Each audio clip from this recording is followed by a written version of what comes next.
reintroducing the wolves to Yellowstone, they have made significant change in increasing beaver population, elk population, as well as bringing back vegetation to the ecosystem.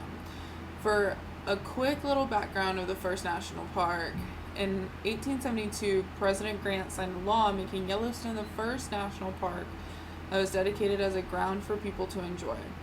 It wasn't until the 1920s when biologists began to realize how dangerous it was to tamper with nature by us introducing plants and species and other things, and it was completely messing with the ecosystem. Yellowstone is not a place that should be seen as like a funland. It should be rather be shown off to teach and show the changes in the ecosystem, the importance of it, what to do, what not to do. With all of that we know about the history of Yellowstone, we added wolves to take care of some of the ecosystem problems. They were once taken out, and then we needed to put them back in. It would help with places like that were really overpopulated with elks or coyotes, things that don't have like a good predator to prey ratio. The wolves came in and helped. Bears weren't fast enough. Bears helped start it, and then we needed to add more, which is why we added wolves.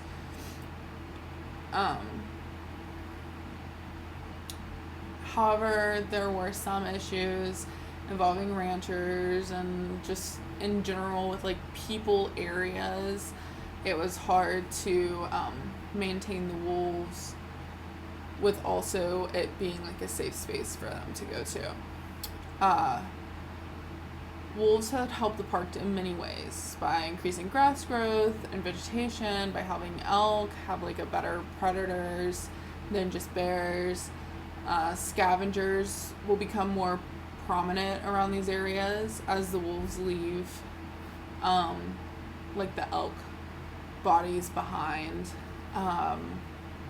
for like the birds, like, you know, ravens, crows to come around.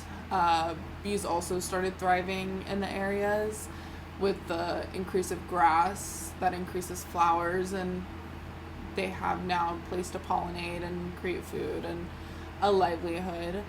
I believe without the wolves, the prey to predator ratio would just be so thrown off that the food chain would continue to get out of hand. The elks would continue to get out of hand, and overall would not be great for the ecosystem.